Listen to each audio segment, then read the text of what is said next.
Radio.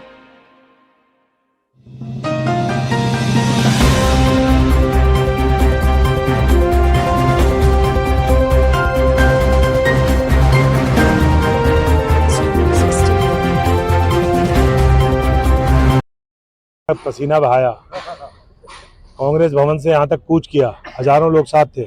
मलिन बस्तियों का मालिकाना हक, ये लड़ाई हमारी है। उत्तराखंड मलिन बस्ती विकास परिषद जो पिछले 3 दशकों से मलिन बस्तियों की लड़ाई लड़ता आया, कांग्रेस पार्टी और आज उत्तराखंड मलिन बस्ती विकास परिषद ने राजपुर रोड से लेकर के और नगर निगम तक कूच करके मुख्यमंत्री को ज्ञापन दिया है, प्रदर्शन किया है। 30 दिन का समय हमने दिया है। मालिकाना हक पर सरकार फैसला ले, वरना राज्यव्यापी आंदोलन होगा। 30 दिन के बाद हम राज्यव्यापी मुख्यमंत्री आवास कूच करेंगे।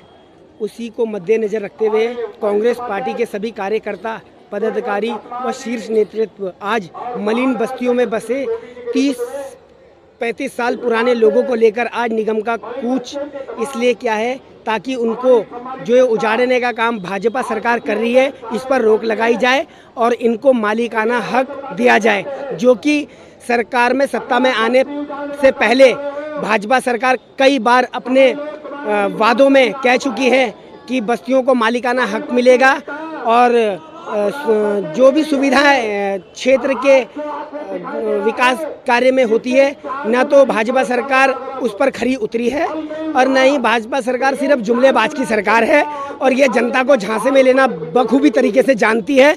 जब जब चुनाव आता है तब ये अपने घोषणा पत्र में, तब ये अपनी वादों में इतने बड़े बड़े वादे करती है और इनको निभाना न तो इनको आता था और ना आता है। चाहे आप 15 लाख की बात ले लीजिए, बुलेट ट्रेन की बात ले लीजिए, देश में कहीं पर भी भाजपा की सरकार है तो सिर्फ जुमलेबाज की सरकार है।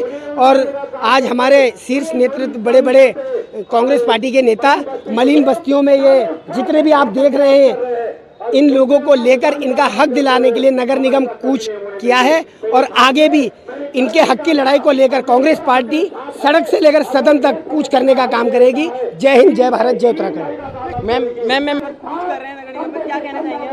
देखिए, एक तो गर्मियों के इतना समय है, भाजपा सरकार हमेशा गरीब विरोधी रही है, कभी भी उसने जो है गरीबों का साथ नहीं दिया।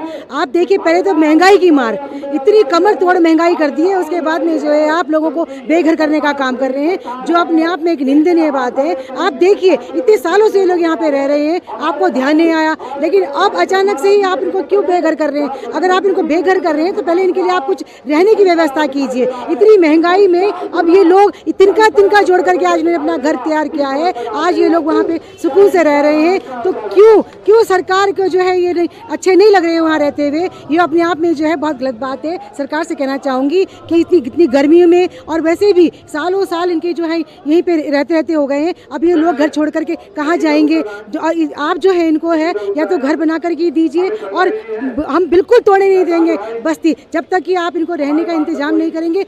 हमारी लड़ाई तो मालिकाना हक की है। जब आपने कहा था कि आप इनको मालिकाना हक देंगे तो आपने अभी तक क्यों इनको मालिकाना हक नहीं दिया है? ये आर पार की लड़ाई है। अब हमें इन लोगों के लिए, पूरी बस्ती के लोगों के लिए मालिकाना हक चाहिए ही चाहिए। इसके लिए कांग्रेस पार्टी और हमारे सूर्यकांत धस्माना जी, हमारे वरिष्ठ उपाध्यक्ष हैं, वो इनकी लड़ाई लड़ रहे हैं और पूरी कांग्रेस पार्टी पार्षद सब इनके साथ में है और हम इनको इनका मालिकाना हक दिलाकर ही रहेंगे। Thank you ma'am. इन्होंने काफ़ी समय से हमें झूठा आश्वासन देते आ रहे हैं मलिन बस्तियों हक देने का। वो मलिन बस्तियों का हक ना देकर इन्होंने मलिन बस्तियों को उजाड़ने का प्रोग्राम बना रहे हैं। ये लोग 2024 में मलिन बस्तियों को उखाड़ना। कम से कम 50 लाख लोग जो हैं बस्तियों में रहते हैं, जो कि बिल्कुल असहाय हैं और मजदूर हैं, गरीब हैं, जिनको कि मतलब कोई सहारा नहीं है, कहीं तक का कोई सहारा नहीं है, जो मलिन बस्तियों में रह रहे हैं। तो मेरा कहने का मतलब है सरकार से, और हमारी जो कांग्रेस की एक रैली जो यहाँ आई है आज मलिन बस्तियों से, समस्त मलिन बस्तियों से आई है, तो हम लोग सब, हमारी सबकी यही मांग है कि हम लोग जो हैं इस झगड़े को हमेशा जारी रखेंगे, इस संघर्ष को जारी रखेंगे और अपनी आवाज़ को बुलंद करेंगे और हम अपने अधिकारियों के लिए लड़ते रहेंगे, हमेशा लड़ते रहेंगे जब तक ये लोग हमें हमारा हक नहीं देंगे। इस तरह से बहुत सारी बातें हैं गरीब बस्तियों की, और भी कई बातें हैं। अभी इन्होंने नए मीटर लगाने शुरू करे हैं, पानी की दिक्कत, बिजली की दिक्कत और तरह तरह की दिक्कतें हम लोग उठा रहे हैं। ना हमें नया कनेक्शन दे रहे हैं, ना ही बिजली का कनेक्शन, ना पानी का कनेक्शन। और मतलब हमारे जो बस्ती वासी हैं बहुत दुखी हैं। यहाँ तक कि गर्मी में पानी भी नहीं मिल रहा है, पानी भी इन लोग ने पहुँचा पूरा नहीं दे रहे पा रहे हैं। लोग बहुत मुसीबत से दूर से पानी लाते हैं, बड़ी दिक्कत का सामना कर रहे हैं। बाकी आप जानते हैं कि मोदी जी के क्या हिटलरशाही चल रही है। मोदी जी ने अपनी हिटलरशाही जो है पूरे देश में लागू कर रखी है, ठीक है। और 400 पार का नारा देते हैं, 400 पार का नारा देते हैं, झूठे वादे करते हैं। ये झूठे वादे वो शुरू से करते आए, ठीक है। अच्छे दिन लाने का उन्होंने वादा करा था, आज ऐसे दिन आ गए हमारे गरीब लोगों के, हमारे साथियों के, हमारे लोगों के, गरीब बस्ती वासियों के। वो हमें रोटी के भी लाले पड़ने वाले हैं और पड़ रहे हैं, रोटी के भी लाले।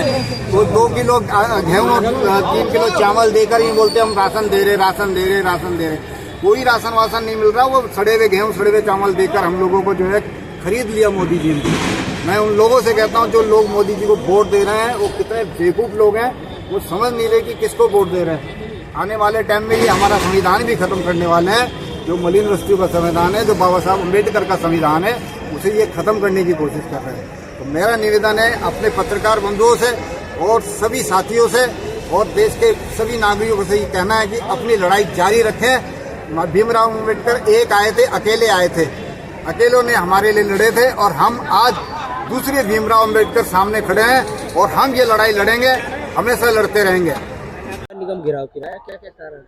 नगर निगम घिराव इसलिए गया क्योंकि आए दिन नगर निगम द्वारा, सरकार द्वारा जो हमें 2016 में अध्यादेश बनाया था हरीश रावत जी की सरकार में, उसका खंडन किया इन्होंने। और जब त्रिवेंद्र सरकार थी तो 3 वर्ष पूर्व इन्होंने कोर्ट में एक याचिका लगाई थी, शायद मैं नाम भूला उस व्यक्ति का। इन्होंने बोला था कि हम 3 वर्ष में अध्यादेश बना के देंगे वहाँ पे, वो इन्होंने अभी तक नहीं दिया। हमेशा ये बस्तियों के वादा खिलाफी करते रहे हैं, इसलिए आज ये नगर निगम घिराव हुआ है। और ये पहली लड़ाई है, अगर हमारी बातें सरकार द्वारा नहीं सुनी गई तो ये आंदोलन और उग्र होगा और सरकार को हमारे बारे में सोचना पड़ेगा। देखिए, भाजपा की कथनी और करनी में जमीन आसमान का फर्क है। हम तो निवेदन करने आए हैं इनसे कि जो आपने वादा किया है उस वादा को निभाओ। आपने चुनाव के समय बोला था मालिकाना हक देने के लिए, आप मालिकाना हक दे दो। लेकिन क्या है, इनकी आदत सी हो गई है, इनकी कथनी और करनी में जमीन आसमान का फर्क है। जो एक कहते हैं वो एक करते नहीं है, और अब वादा खिलाफी कर रहे हैं, मालिकाना हक नहीं देना चाह रहे हैं, उसको घुमाया जा रहा है। कभी अध्यादेश की बात की जा रही है और अभी 2016 की टेस्टिंग की बात कर रहे हैं। इनका उद्देश्य मात्र उजाड़ना लोगों को, और ये कांग्रेस पार्टी बिल्कुल बर्दाश्त नहीं करेगी। जब तक कांग्रेस पार्टी जीवित है, हमारे शरीर में एक खून का कतरा है, तब तक हम गरीबों के लिए लड़ते रहेंगे और मालिकाना हक हम इनको दिला के रहेंगे।